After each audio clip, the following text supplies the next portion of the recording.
हमारे Indian culture में ऐसे कई त्योहार हैं जिसमें व्रत रखा जाता है। जैसे कि नवरात्रि। नवरात्रि में बहुत सारे लोग 9 दिन का भी उपवास रखते हैं। लेकिन क्या यही फास्टिंग डायबिटीज के मरीज को करना चाहिए? क्या व्रत रखने से डायबिटीज पेशेंट्स को कुछ हानि हो सकती है? आज जान लेते हैं इस वीडियो से। इस वीडियो को एंड तक देखिए। अगर प्रश्न पूछा जाए तो डायबिटीज पेशेंट्स को व्रत रखना मतलब एक दो धारी तलवार जैसा है। एक तरफ व्रत रखने से ऑटोफेजी की प्रोसेस, जो एक नेचुरल प्रोसेस रहती है जिसमें सेल्स रिपेयर होते हैं, सेल्स की फंक्शनिंग सुधर जाती है, वो भी होता है। इंसुलिन सेंसिटिविटी भी बढ़ती है। तो दूसरी तरफ शुगर खतरनाक लेवल से गिरा भी सकता है। तो जब भी आप व्रत रखेंगे तो इन 4 मुख्य बातों को ध्यान में रखिए। तो पहला है, अपनी कैटेगरी को पहचानिए। हर डायबिटीज पेशेंट्स को व्रत सूट करेगा ऐसा नहीं है। तो कौन से पेशेंट्स को व्रत यूजुअली अवॉइड करना चाहिए, ये मैं आपको बताती हूँ। जो पेशेंट्स टाइप 1 डायबिटीज से डायग्नोस्ड है, उनको इंसुलिन पे रखा जाता है। तो इसीलिए उन पेशेंट्स को हो सके तो व्रत को अवॉइड करना चाहिए।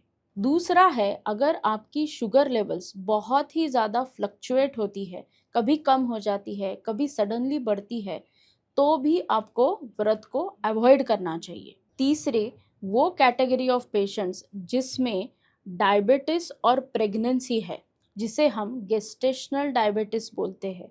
इन महिलाओं में डायबिटीज और प्रेगनेंसी जब भी साथ रहती है तो उसका अल्टीमेट परिणाम आपके बेबी पे होने वाला है। तो अगर आपकी शुगर लेवल्स ड्रॉप होती है और अचानक से बढ़ती है तो बेबी पे उसका असर हो सकता है।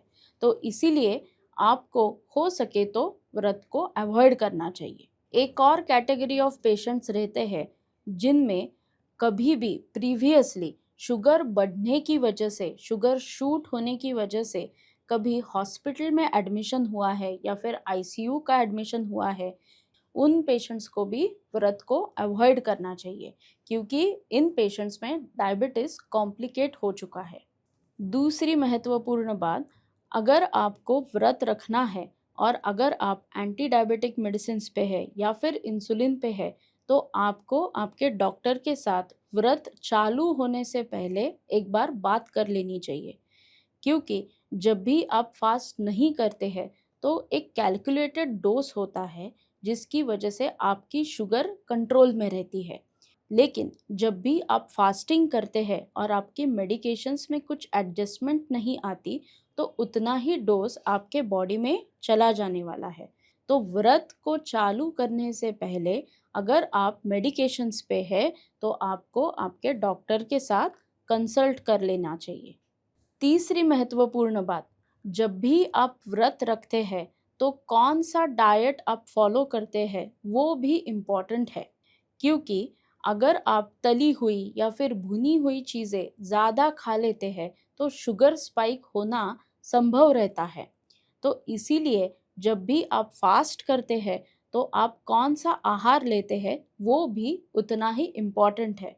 तो व्रत के दौरान आप कुट्टू के आटे का कुछ प्रिपरेशन खा सकते हैं या फिर सिंघाड़े के आटे के प्रिपरेशंस खा सकते हैं, क्योंकि इसमें कॉम्प्लेक्स कार्बोहाइड्रेट रहते हैं और ये ग्लूटेन फ्री भी होता है। और उसी तरह आपको हाइड्रेशन मेंटेन रखना बहुत इम्पॉर्टेंट है। तो जब भी आप फास्टिंग करते हैं तो आपको थोड़ी थोड़ी देर में पानी पीना है, क्योंकि जब भी आप फास्टिंग रखते हैं तो खाना तो नहीं जाता, लेकिन पानी आने से आपका ओवरऑल सर्कुलेशन डाइल्यूट होता है। और जब भी डिहाइड्रेशन नहीं होता तो आपकी शुगर नहीं बढ़ते। चौथी और सबसे महत्वपूर्ण बात, ड्यूरिंग फास्टिंग अगर आपको कुछ ऐसे साइंस और सिम्टम्स लगते हैं जो कि रेड फ्लैग साइंस है या फिर वार्निंग साइंस है, तो आपको उसी समय व्रत को स्टॉप कर लेना चाहिए। तो ये कौन से साइंस और सिम्टम्स है? पहला तो, अगर आपको बहुत ज़्यादा पसीना आता है, बहुत ज़्यादा स्वेटिंग होता है या फिर घबराहट जैसा लगता है, एंग्जाइटी लगती है, तो ये एक वार्निंग साइन रहती है। अगर आपके धड़कनें तेज़ हो जाती है, जिसे हम पाल्पिटेशन बोलते हैं, अगर वो होता है, तो भी ये एक वार्निंग साइन कंसिडर किया जाता है। बहुत पेशेंट्स को शुरुआत में या फिर फास्ट के मिड में कन्फ्यूजन जैसा लगता है, ब्रेन फॉग रहता है और उसके बाद ये सिम्पटम्स, बाकी के सिम्पटम्स चालू हो जाते हैं। तो अगर पेशेंट को कन्फ्यूजन हो रहा है, आजू-बाजू का टाइम समझ में नहीं आ रहा या फिर वो पेशेंट कहाँ पे है, किस स्टेट में है, ऐसे अगर पेशेंट को लगता है, तो वो भी एक वार्निंग साइन रहती है। तो वो पेशेंट हाइपोग्लाइसेमिया में जा रहा है, तो उसी टाइम भी आपको व्रत को स्टॉप करना है। तो अगर आपको ये साइन्स और सिम्पटम्स लगते हैं या फिर आपकी शुगर की मात्रा इन कैटेगरी में आती है, तो आपको डॉक्टर को तुरंत कंसल्ट करना चाहिए। तो यहाँ पर मैं एक छोटी टिप भी दूँगी।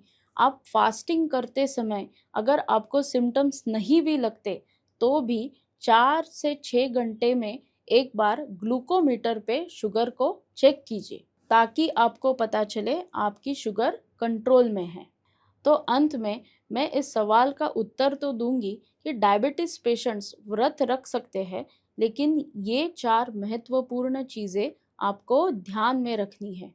तो अगर आपको ये जानकारी यूज़फुल लगती है, तो मुझे कमेंट में बताइए और मेरे साथ बने रहिए। धन्यवाद।